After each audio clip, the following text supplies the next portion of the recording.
So it was a short conflict. I don't even call it a war. Am I right? Am I wrong? I don't know. But did you get to do much there, or was it mainly just... No, what we did is our job, the other squadrons were already there. I was on a language course, actually, when I got taken off and said, we're going down to the Falklands. Okay. So our job was to go to Ascension Island first, halfway. And there we were going to train for a specific operation, which was against mainland Argentina. And that's what we did. So we practiced all this C-130 landing and taking off and jumping out and attacking, because unbeknown to a lot of people, there was 3 Exocet missiles left in that base, Punta Gorda. There was 3 Exocet missiles which had done all the damage to the guards. Remember when the boats got blown up and a lot of injuries? Well, I remember they were caused by Exocet missiles. Right. Exocet missiles were given to Argentina by the French. Yeah, our mates. Cheers. Cheers, Macron. Yeah, big nose. And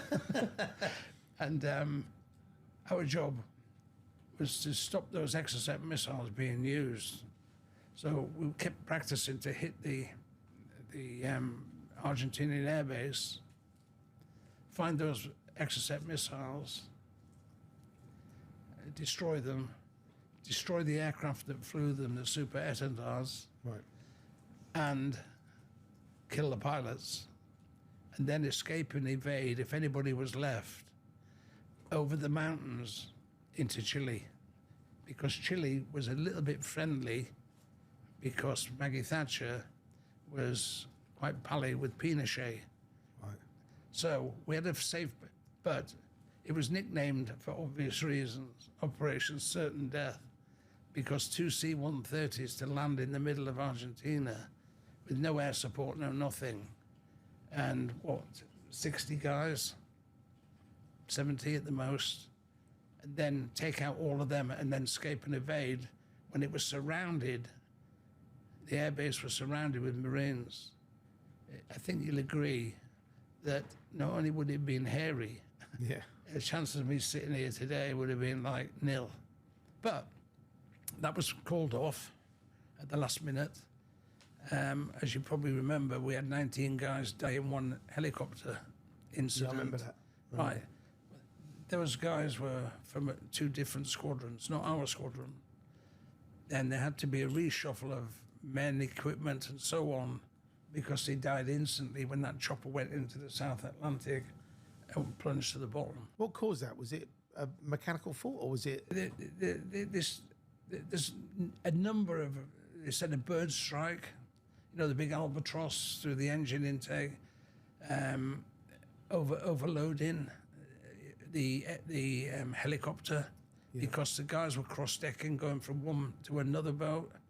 Then it went bang. Of course, they all went to the bottom that quick. Wow.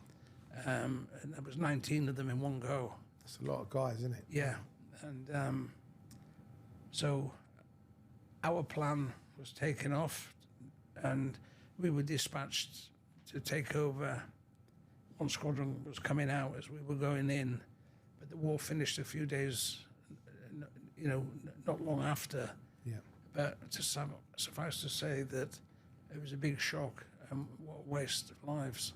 Because it's funny, a lot of people hear about special forces and they just think they just, come into war. But I mean, like with the IRA, which is, a terror, criminal, whatever you want to call it, organisation, obviously they were deployed against them. When we actually look at home soil, how, after the Argentinian war with the Falklands, I'm just trying to think of the timeline. The actual Iranian embassy siege, was that 82? No, the Falklands was 82 and the siege was 80.